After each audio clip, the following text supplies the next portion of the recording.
February the 28th, 2022, the northern rivers town of Mullumbimby and surrounding hamlets, including Wilson's Creek, where I live, were hit by a massive water bomb.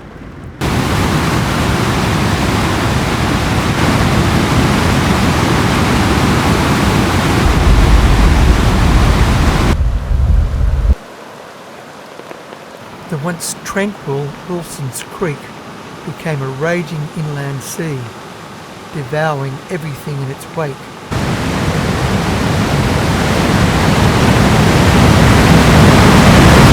All of this torn down, you can see these trees.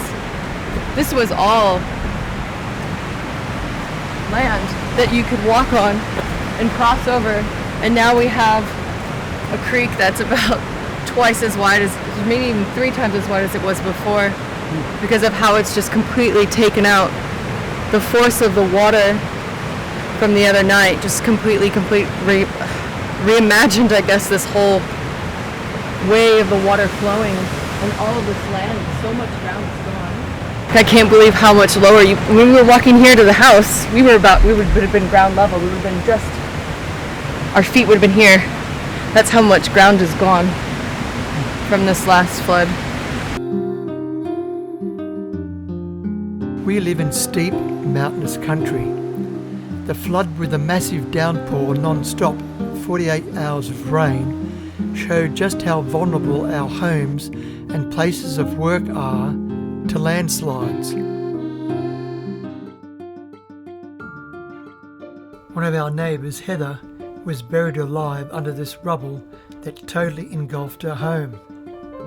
Her body has never been retrieved and lies under tons of mud and huge boulders.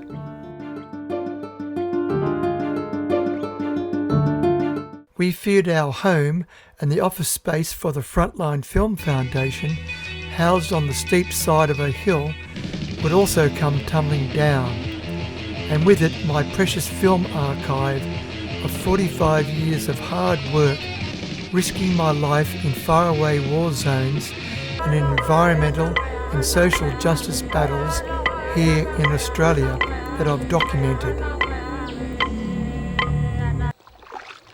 This one good tucker.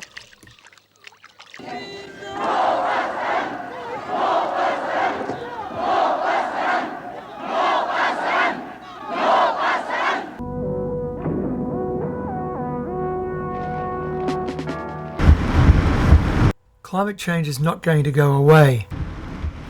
So with all of this in mind, I am now future-proofing our place and the foundation with the help of Create New South Wales.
The ground is first prepared and levelled for putting water tanks in place to store excess rainwater from our large roof area in the wet.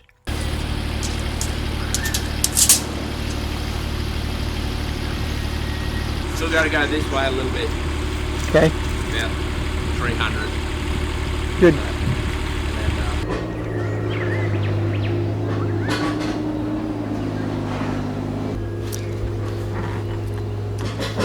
It's up this valley behind me here, that's where the bushfires last time in 2019 were coming from.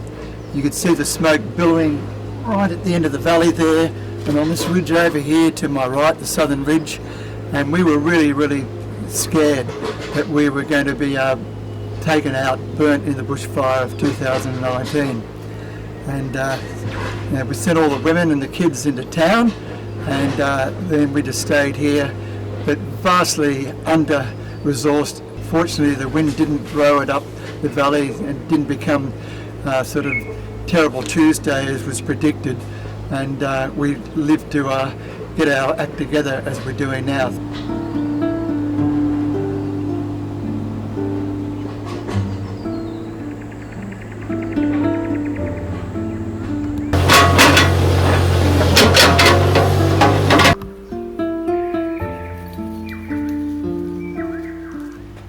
On the very day work began, a bushfire burning out of control in the adjoining valley gave us extra incentive to install those firefighting water tanks.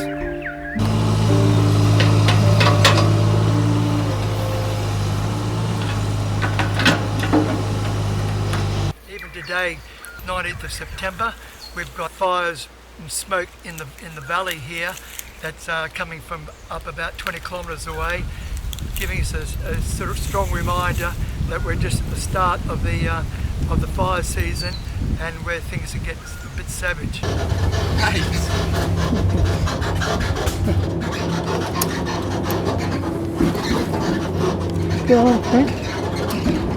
And you may see there's a bit of a breeze at the moment blowing. It doesn't take much for that fire to jump from treetop to treetop and then sort of basically threaten our homes and our lives in the course of it, because we're just surrounded by native forest and weed infestation called camphor laurels that were introduced here in the 1800s. And they've got oil in their leaves and in their branches and trunks, and they basically explode a little bit like the gum trees do that are native when they get fire in it there, and that just creates one hell of a fireball, and you don't want to be around for that. So what I'm trying to do here, thanks to Create New South Wales, I'm trying to fireproof our place and also get it flood-proof for whatever's going to come our way, which it's going to in the next 5 to 10 years as a result of climate change and what we saw in the northern rivers with the floods of 2022 and with the bushfires before that in 2019.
My faithful little companion Frankie, who goes with me everywhere on the land and keeps me safe from snakes and big ratties, don't you, Frankie, eh?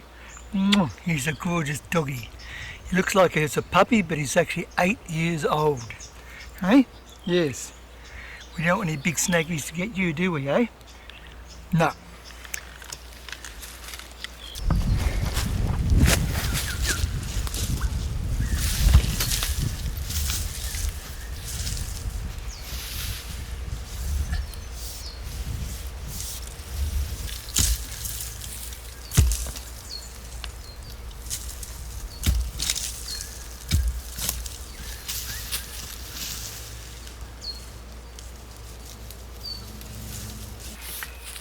So here we've got the old pipeline, the water pipe that's going down to the house, our main supply, and to the studio down beyond that where I edit from.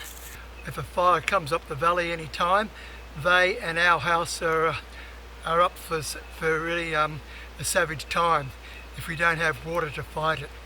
And this is the second line that we're putting in here, which is 10,000 gallons up the top there, 40 odd thousand litres. And we've got another 22,000 litres they're going to put into a new tank down here, plus a second one. Keep going. That's your best side, room. Have a look before you have a breather for a second. So we've got the old line here coming down from the 10,000 gallon tank up at the top, and we'll have a second pipe here that's going to be our reserve firefighting line here that we can plug into. The bushfire brigade can plug into at any point.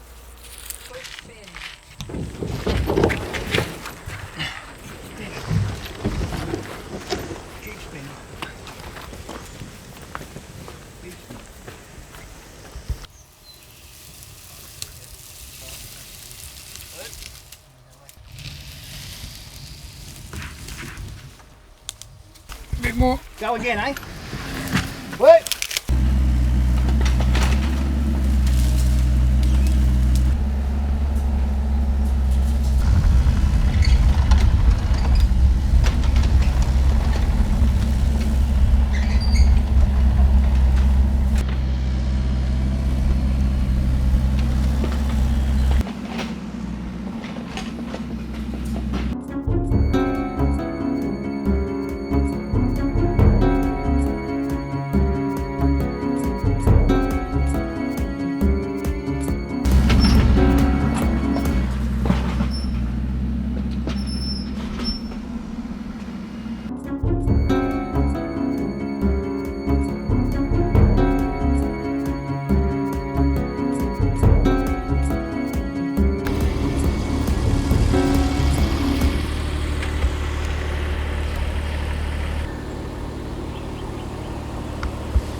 Have to get an arborist in to lop all these branches that are hanging over the house.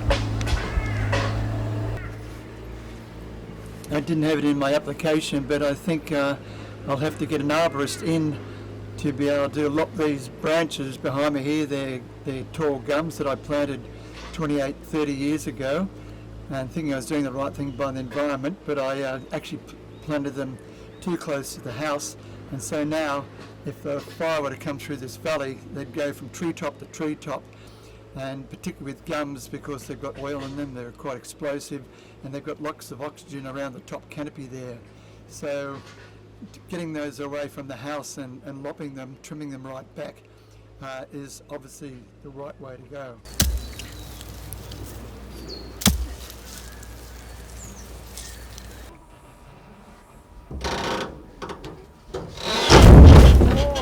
Well done.